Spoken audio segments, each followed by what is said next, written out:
Hi, I'm back. If anyone has any tips on how to work Instagram Live or just a video tutorial, send it. See, now I see the comments. Now the comments are just coming up where they're supposed to. I think my last live was haunted and glitched because of Liza. That makes a lot of sense. I don't know why I'm still holding the mic. Nothing is coming out of it, but it feels right. Oh, okay. We have our next guest, everybody. Okay, if this works, let's see. Can I type things in? You know what? This is making, I think this is gonna work. Okay. Our next guest is the incredible, the incomparable, Jake Taylor. There it is. Hi. How you Hello. doing? You're doing a great job. I'm not.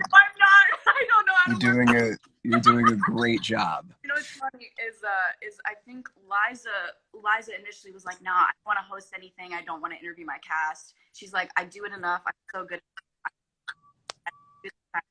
So when they asked me, I was like, Liza should do it, and she was like, nah, I'm gonna make you do it. I was like, cool, that's fun. No, it's great. It's a good exercise, and you're doing a phenomenal job. Hello. Hi, chat. Hi, everybody. Hello.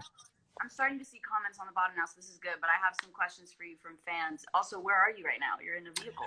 I'm in my car, sitting outside of a Starbucks that my lovely fiance is grabbing for me. Thanks, baby. Yeah, absolutely. Absolutely. Ellie's here.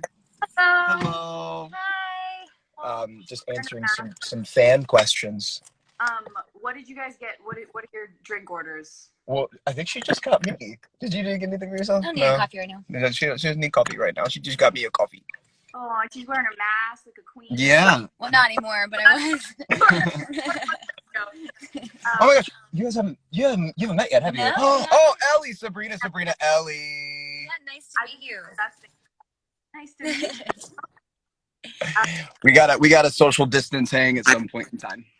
We do. It was really funny to be able to celebrate with the cast on Zoom on the day of the release. Everybody together was so special because a lot of our cast is obviously in Toronto, and then our director is in Colorado, and then Michelle is in the Bronx, and we're in LA. Like, everyone's all over the place, and so it was really cool for everyone to come together. Absolutely. It was a good moment.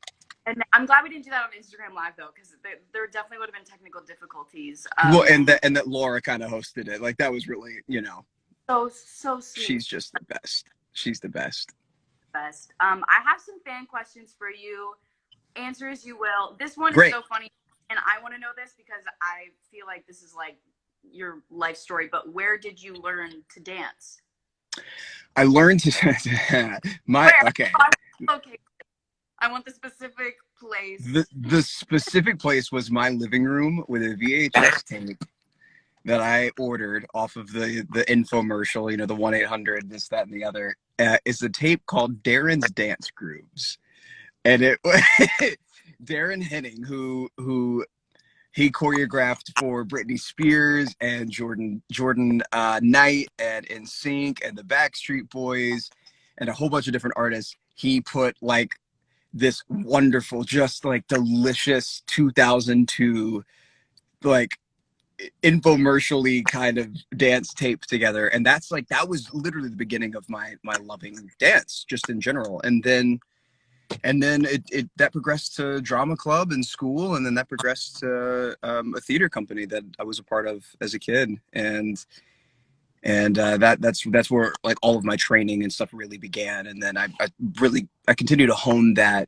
with a couple of different studios around Birmingham, as well as just coming back and forth between Birmingham and LA and taking classes all the time. It was a great means of exercise for me. Like, it was interesting because I knew early on that I didn't want to just like be a dancer. They work too hard, frankly.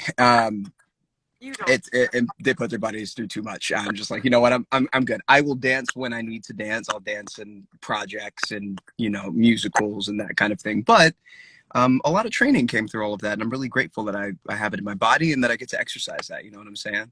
Hi, Myth. That's one of my streamer buddies in chat right now. What's up, Myth? How you doing, baby?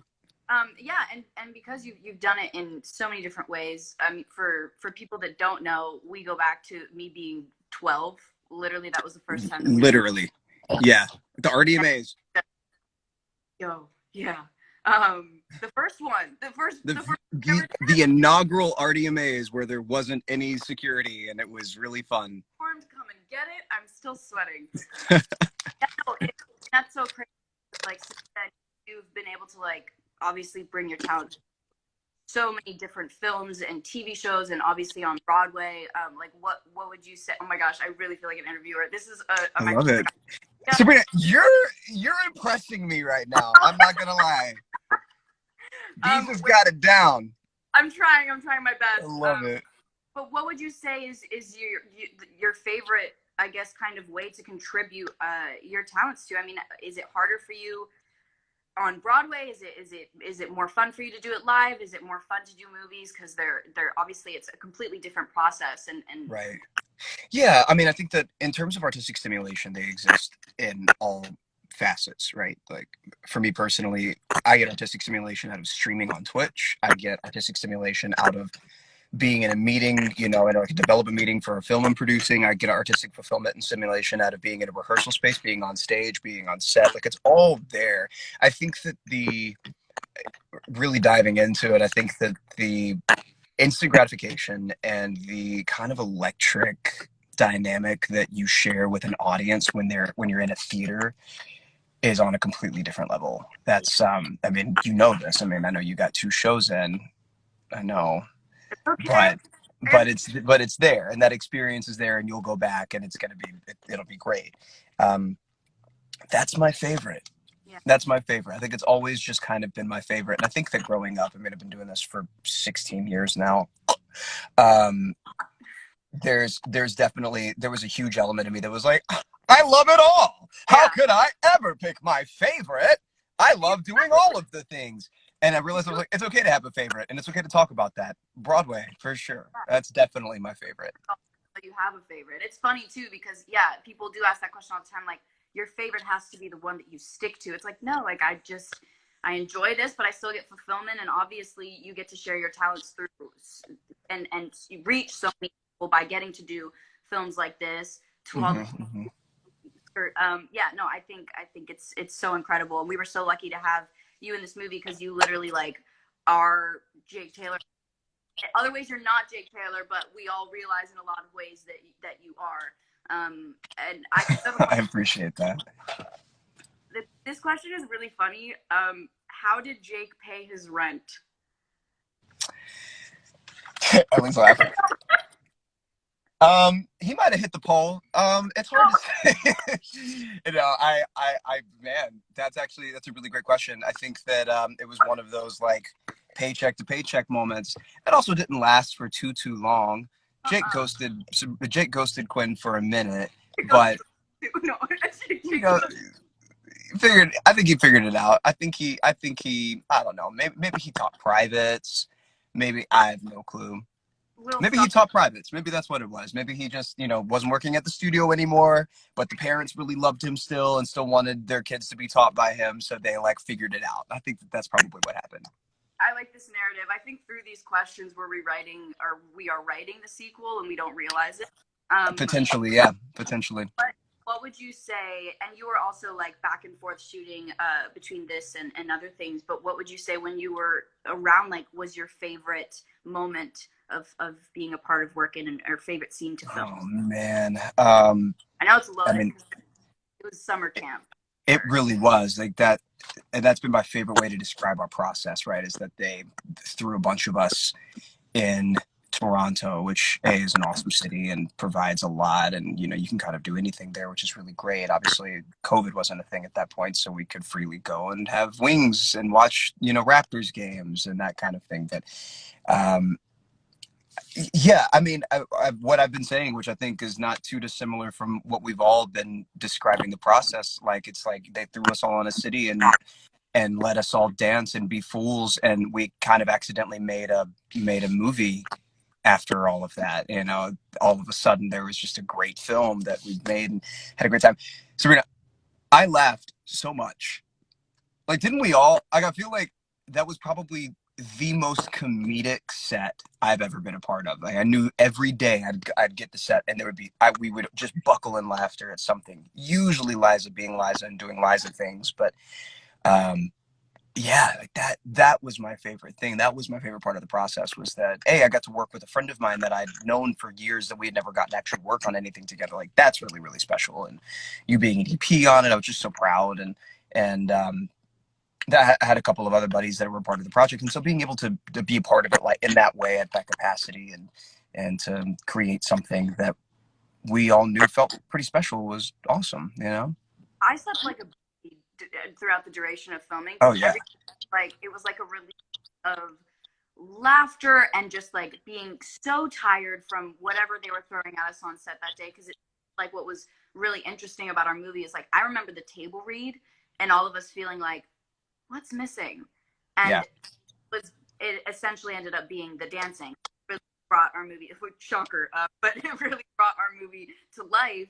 And it to know was there for, until all of us got to know each other, come together and feel like a family. And like, I know a lot of sets will come off saying like that and saying that they created a family, but I think it's because, like, you can't help it. Like, when you're all together, and especially, like you've said this so many times, like, dancers have such a different energy and radiate such a different love and joy, that I think that was really special for all of us to be together. And one more thing I want to ask you, because I've heard you like say this a few times, and you always just, like, I don't know, put it together so perfect. Sabrina, you're doing so well. I'm sorry. I'm so impressed with you right now. Keep going, please. Okay, that was it. Keep going.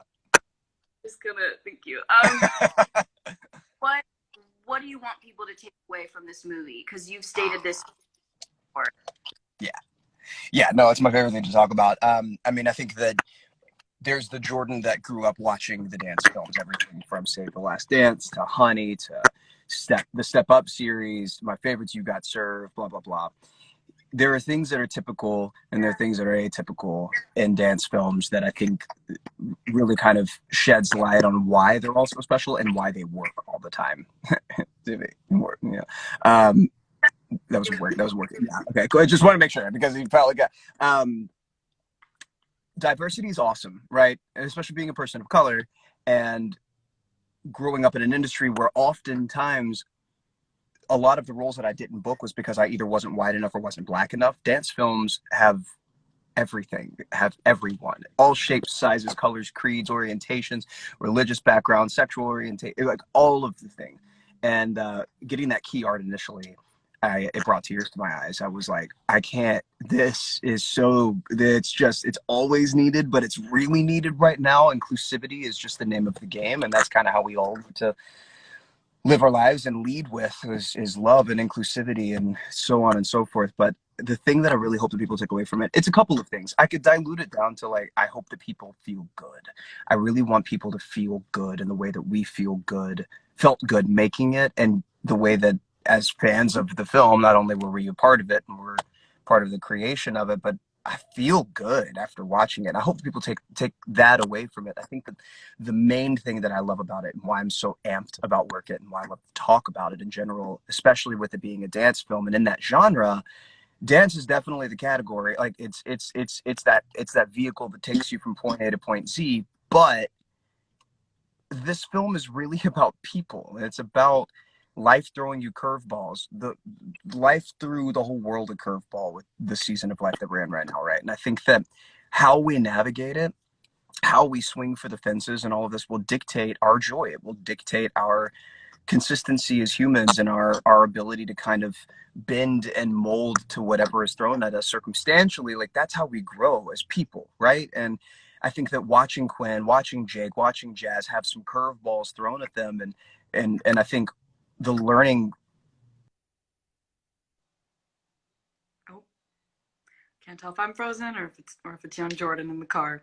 He's gonna come back though, and he's speaking facts, so I want him to finish. Oh no. Am I frozen, or is it him, or is it me? How much of this is gonna end up on IGTV when I save it afterwards? Can you go to a place where I don't. Oh, Jordan is gone. Jordan has left. He was in the middle of saying something so beautiful. Oh, it was him that was frozen. Oh, okay. Got it. Good to know. So I guess, no, love, it's him. Okay, great. So you guys heard everything I just said as I was rambling. That's nice. That's cool. This is why I don't go live too often, but okay, so I'm going to end it, start it again, because again, I can't hit this button. Very sad. Okay, BRB guys, make sure to join in again. We got another guest coming, and I'm going to finish with Jordan.